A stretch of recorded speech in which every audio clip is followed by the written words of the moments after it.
avait la première partie, c'était enlever tout ce qui était structure apparent qu'on avait cassé et tout est parti. Et là, nous sommes dans la deuxième partie où il fallait décaper tout le béton qui était sur la surface. Là, on est en train de continuer et de l'autre côté, on a déjà commencé à évacuer. Donc, on décape et on évacue en même temps. Les travaux sont organisés d'une certaine manière. On casse, on arrête de casser, on évacue. On revient le jour d'après, on continue à casser. Les engins sont là-bas, les camions sont là-bas, en stand-by si je peux dire. Parce que la journée aujourd'hui, on ne fait que démolir, que casser. Et une fois que le marteau-piqueur a fini son travail, la pelle vient pour remplir les bennes et ça part. Mais les travaux, c'est quoi? C'est déjà ce qu'on fait. Après, comme j'ai toujours dit, construire le marché central, c'est pas poser une brique sur l'autre.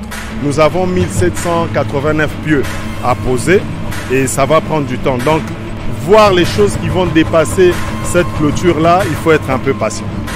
Parce que nous profitons de la saison sèche pour finir avec les pieux.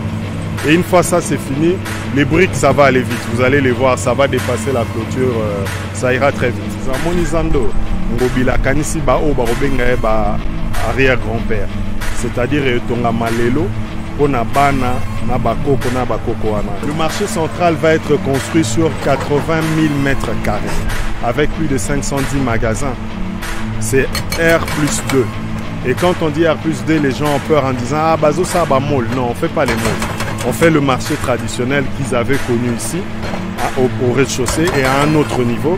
Et tout autour, le deuxième niveau, c'est que les magasins. Donc, ils prennent leur mal en patience, ils ne vont plus vendre par terre, ils vont vendre dans des conditions correctes. Et les gens qui vont venir acheter dans des conditions correctes. La compagnie qui a gagné le marché, qui s'appelle Sogema, travaille avec Egis. Ils ont comme bureau de contrôle Veritas, qu'ici, communément, on a appelé Bivac. Vous allez voir que c'est quelque chose où on a mis du sérieux. Il y a une maman qui pleure parce qu'on a cassé le marché central. Elle ne sait plus où vendre.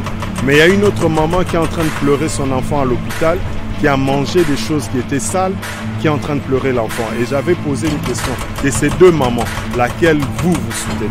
Laquelle vous trouvez qu'il faut lui donner solution à son problème? Je pense que humblement, on devrait trouver la solution pour la maman qui pleure son enfant. Parce que s'il n'y a personne pour acheter, vous allez vendre à qui?